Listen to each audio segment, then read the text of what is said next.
Now, within a space of 3 days, the Nigerian government succeeded in provoking serious public discourse and, in the thinking of some people, avoidable upheaval by pushing the National Assembly to a decision point on 3 potential pieces of legislation: the Electoral Amendment Bill and 2 bills that may redefine the freedom of the press in the country. Joining us now to unbundle some key aspects of this development is Arise political editor, SUMNER SAMBO. SUMNER, are you now able to give us some kind of an update on the developments to do with the reform of the electoral bill that hopefully should be laid out today? Yes, thank you so much, Ekene. Right now, the National Assembly, specifically the Senate, has laid the Electoral Act Amendment Bill, and as a result of that, the copies will be given to senators to go through it, and tomorrow, when the lawmakers resume, senators will go through it clause by clause to take a look at all the issues that have been outlined therein, and some of those issues that have been deemed controversial by the public and all of that. The senators will take time to go through it, and then, of course, the House of Representatives will also do same. And right now, joining me is the chairman of the Senate Committee on the Independent National Electoral Commission, Senator Kabiru Gaya, who is a ranking senator. He's here to actually talk about the laying of the bill and many other issues. You're welcome, distinguished. Well, thank you very much. Yeah. Now, what does the laying of the Electoral Act Amendment Bill mean? And you have said previously that it's a total repeal of the electoral laws of the country.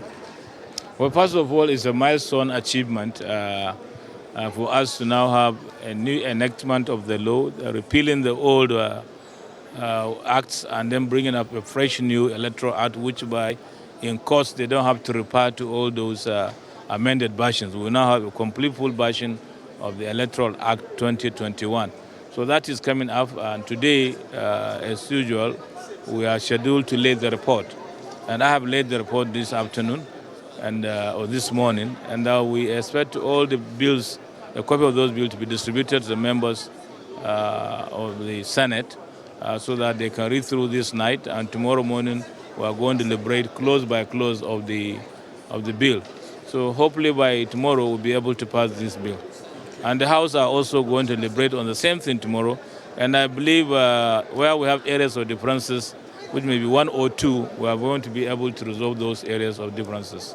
You seem to be making some progress in terms of these electoral bills. Just yesterday you passed the Electoral Offences Commission bill. Can you just give us an insight into what that means for Nigeria's electoral laws? Well, what we wanted to do was really to have a complete overhaul of the electoral system in this country, so that we could have free, fair, and credible elections.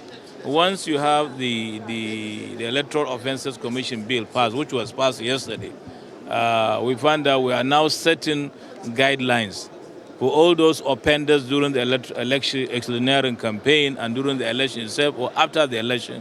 We have now laws and guidelines that are there. In the event you are able to be to one of the offenders, the rules is there, you'll be punished for that purpose. While like issue of card snatching or snatching of ballot boxes, alteration of result, announcing elections by directs, and any other thing, even using the security agents, even the INEC officials too, if they are found wanting, they will be, the law will take care of itself on them.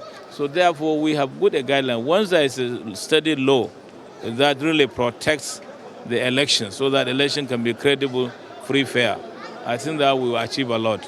And then the Electoral Act itself is talking a lot of areas. We are also looking at areas whereby a candidate can be determined maybe many months before the election, many months. Yeah, you have said 1 year. Well, some are saying 1 year, 6 months, or whatever, but I can't tell you what is in the bill now, because the senators are going to decide on the floor, and that will be what we are presenting to Nigerians. But now it's a draft that I have, which is passed by my committee or the committee of the Senate on INEC.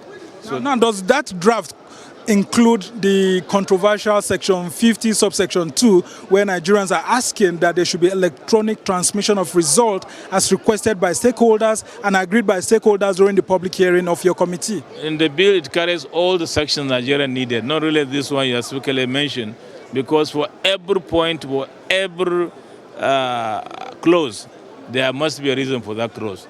And we did that based on our research, our investigations, the public hearings we had, the views of the opinion of stakeholders who came in there. We have been on this bill for so many months, over a year, so which means we have deliberated a lot.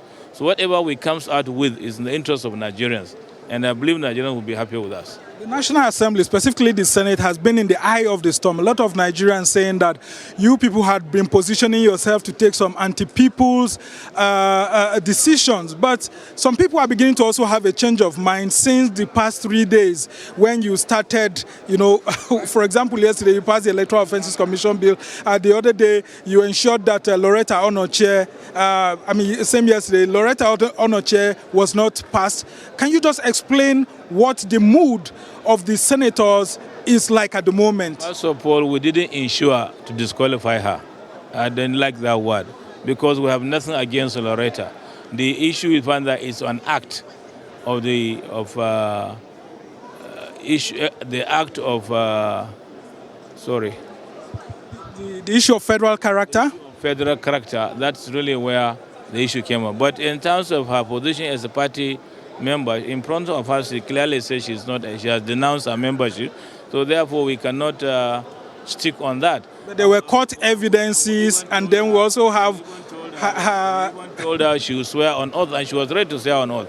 But the fact which we have with us was the issue of we have Mrs. Mary Umbu from the same state with Loretta, so it may be difficult for us to have two national commissioners from one state. It may not be fair for the remaining 6 states of that zone. So therefore, that's why we step her down. So, but certainly what we did is in the interest of Nigerians, and whatever we are doing definitely will be in the interest of Nigerians. And I told people before that we'll do our best. But a lot of people felt that, no, we are not going to be able to do that. And even the other candidate which we stepped down, because he has some issues with the court case, which we told them to bring all the court judgments. So that we'll look at those judgments. If we find that he's not found wanting, certainly we'll clear him. But the major issue of concern is really, let us be sure and our conscience is clear that whatever we are doing, our conscience is clear, so we will do it.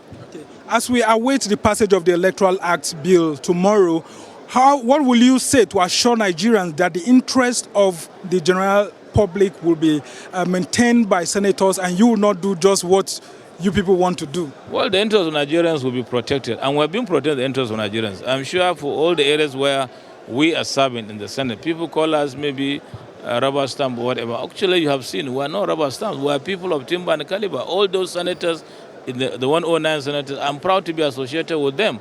Really, they are people that I feel that they are, yes, Nigerians who have interests of Nigeria at heart. And I'm proud to be associated with all the 109 senators, with the leadership of Senator Ami Lawan as the President of the Senate. Okay, now you had a meeting with President Muhammadu Buhari yesterday, all the federal lawmakers, both the Senate and House of Representatives.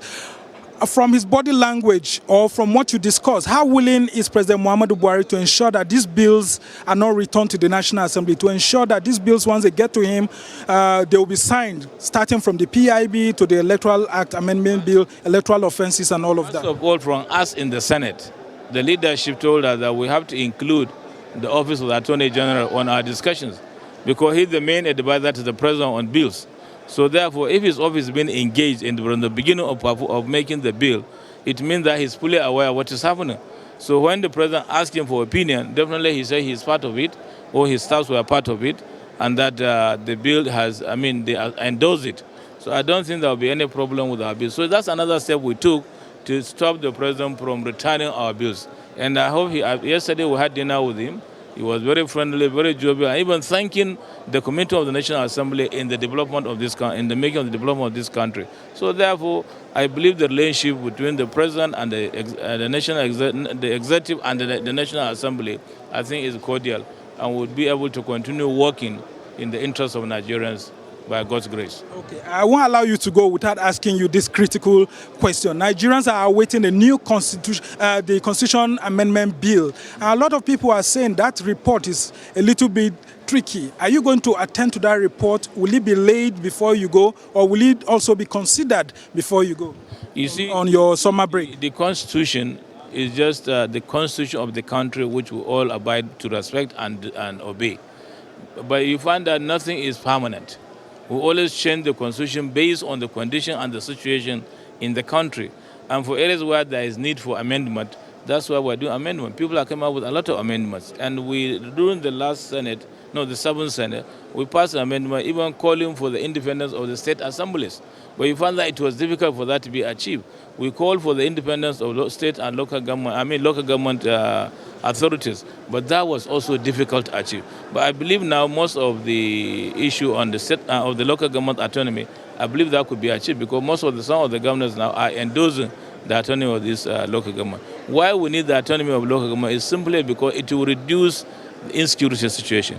Why people have jobs, and if the local government have money, to be able to disperse it and give jobs to many Nigerians. And when those Nigerians have jobs, I'm sure they will not join insecurity, they will not join Boko Haram or bandits or whatever. So I believe it's another way of providing security to this nation, and whereby the opportunity of Nigerians to feel that, yes, they are carried along in the government and they are enjoying the dividends of democracy.